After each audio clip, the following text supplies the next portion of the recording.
No vídeo de hoje, a plenitude dos tempos, paganismo e depravação, a Palestina e o seu povo e religiosidade judaica. É o capítulo 1 do livro Israel, de Herodes Adayan, escrito por Abraão de Almeida, publicado pela CPAD no ano de 1983. Seja bem-vindo ao Diário Pentecostal Historiando, análise histórica e crítica sobre o movimento pentecostal brasileiro. Se inscreva no canal e siga nossas redes sociais. O povo que não conhece a sua história está condenado a repeti-la. Desde o cativeiro, iniciado no ano de 605 a.C. sob Nabucodonosor, todos os acontecimentos envolvendo, de um lado, os impérios mundiais de Babilônia, da Medo-Pérsia, da Grécia e de Roma, e de outro lado, o povo israelita, tiveram por finalidade preparar o mundo para o primeiro advento de Cristo. Saliento que os reinos atrás referidos são por mim analisados no livro As Visões Proféticas de Daniel, que corresponde a uma introdução ao assunto que agora passamos a estudar. A Bíblia diz: "Mas vendo a plenitude dos tempos, Deus enviou seu Filho", Gálatas 4:4.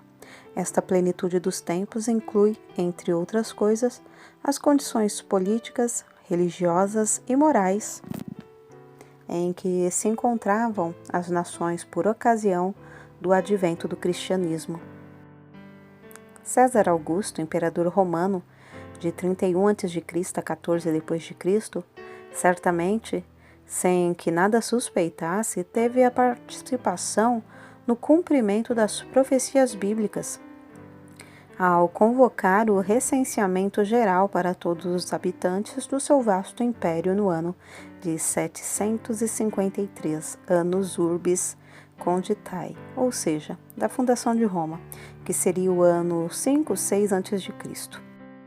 Em decorrência desse decreto, José e Maria tiveram de dirigir-se a Belém, onde Jesus nasceu numa estrebaria, cumprindo-se assim Miqueias 5:2. E tu, Belém, Efrata, posto que pequena entre as milhares de Judá, de ti me sairá o que será o Senhor em Israel, e cujas saídas são desde os tempos antigos, desde os dias da eternidade.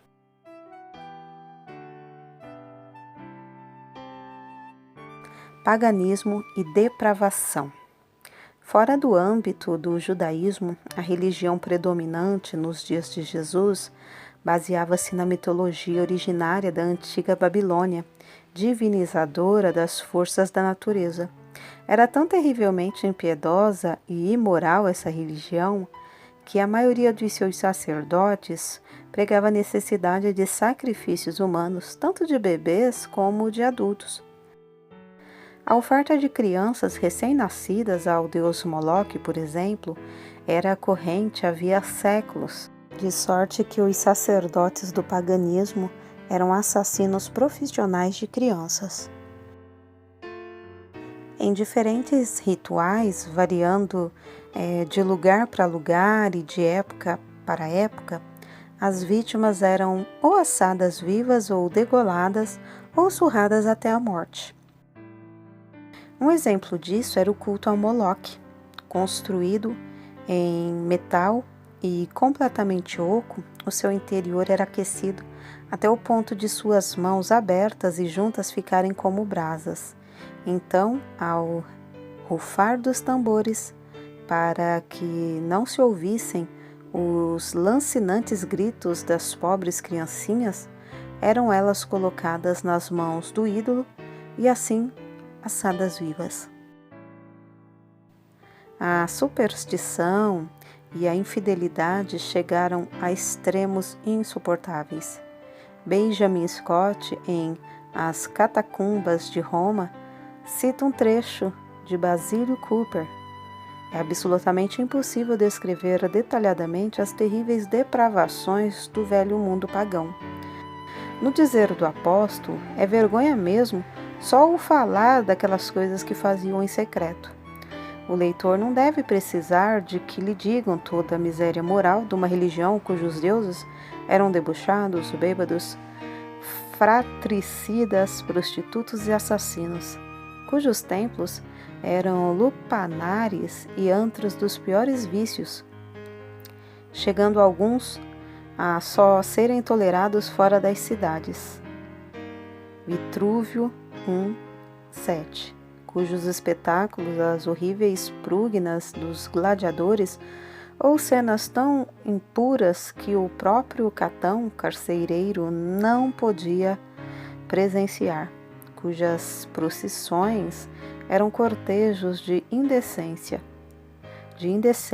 cujos altares, não raros, eram tingidos de sangue humano, cujas festas eram as célebres bacanais e saturnais, cujo ritual era o vício, cujos sacerdotes e sacerdotisas, mas temos de descer um véu para esconder mesmo as mais simples funções sacerdotais. No tempo de Augusto, o casamento tinha caído em desuso. Se existia, era apenas para tornar a mulher escrava. A esposa era que tinha de trabalhar. As concubinas e cortesãs é que eram amigas do seu senhor. Mas tudo isto não é ainda o mais negro quadro. Não há um único dos vícios que provocaram a extinção dos cananeus ou que fizeram vir do céu o fogo vingador sobre as cidades da planície, que não suje o retrato que a história registra de quase todos os imperadores estadistas, poetas ou filósofos da Roma e da Grécia clássica. A lepra moral corrompia tudo e todos. A crueldade campeava tanto como a sensualidade. A escravatura era universal. Sócrates era uma exceção.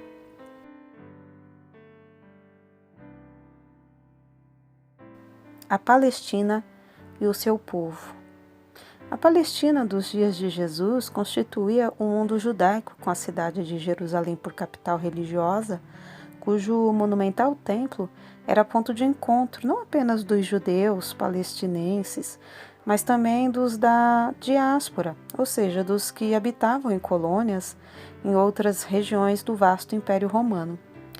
O país dos judeus era pequeno, medindo de norte a sul entre Cesareia de Filipe e Berseba, a distância de 240 quilômetros.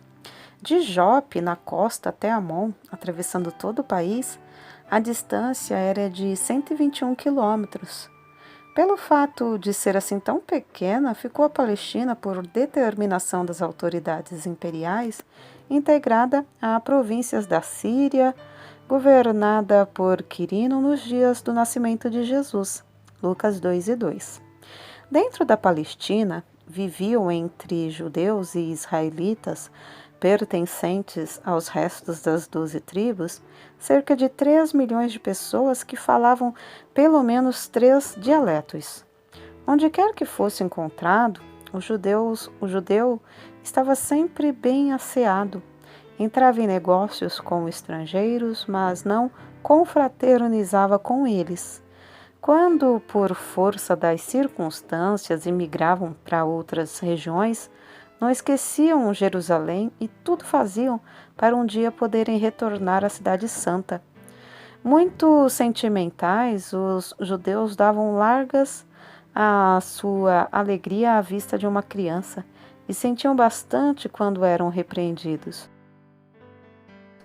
Buscavam a comunhão com seus parentes e conservavam entre si grande amizade. Sumamente religiosos em suas maiorias, preferiam a morte a transgredir qualquer dos mandamentos da lei de Moisés, principalmente o quarto, alusivo à guarda do sábado.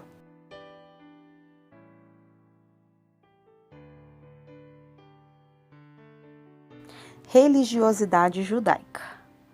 Como centro de toda a vida judaica estava o Templo de Jerusalém, onde todos pagavam um imposto anual, meio ciclo de prata, constituído de uma moeda arredondada com os dizeres numa de suas faces, Jerusalém Santa, e na outra tendo esculpida uma tríplice açucena e a inscrição: Serei como o orvalho de Israel, crescerei como a açucena.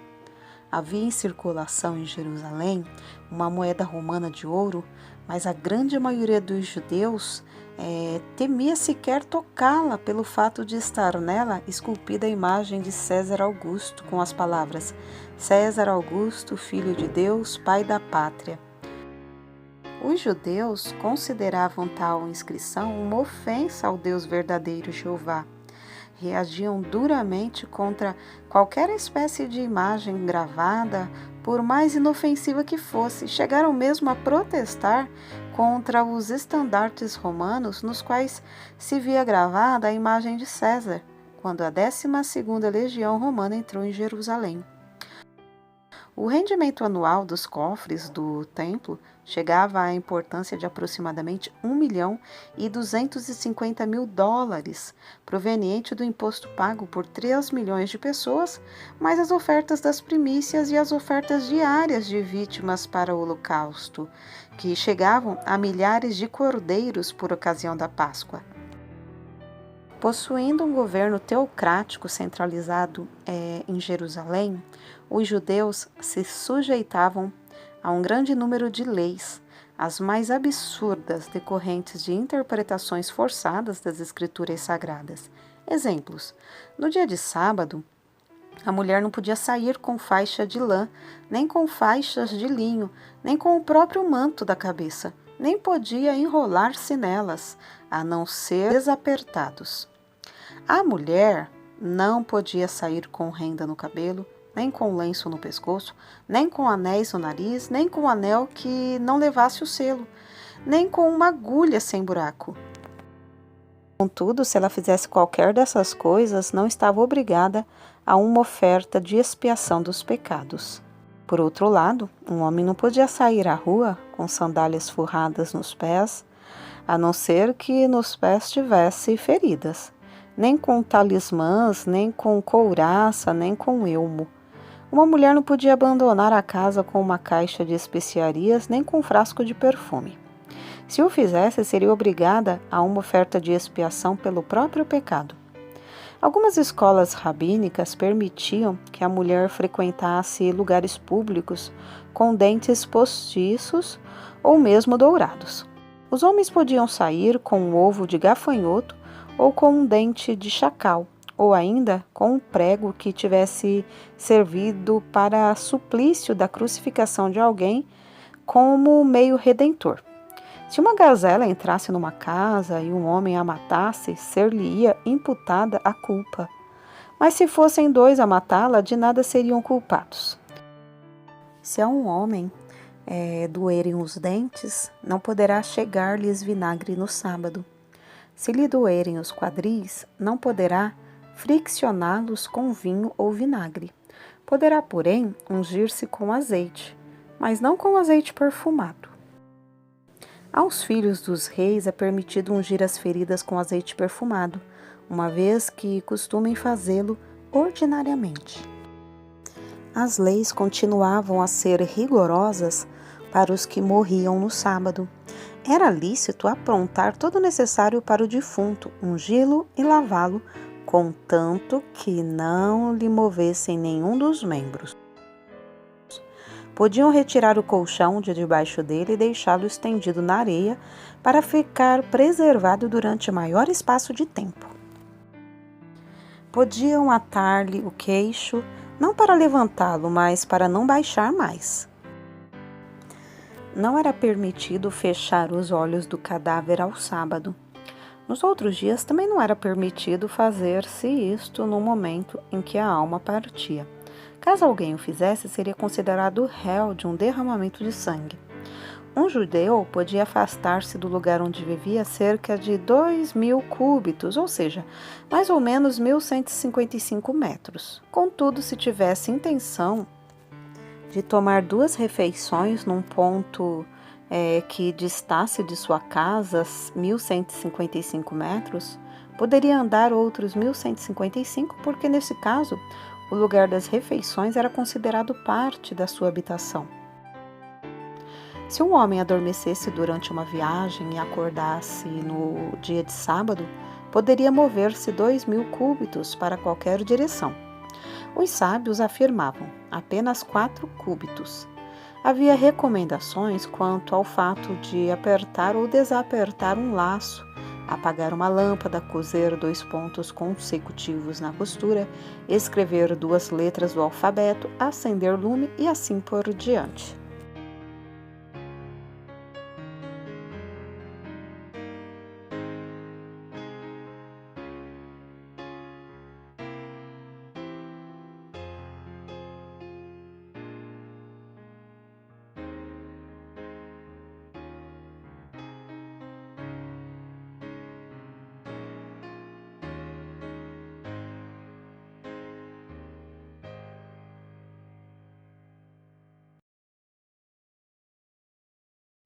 Porque nada podemos contra a verdade, senão pela verdade. Segunda carta aos Coríntios 13:8.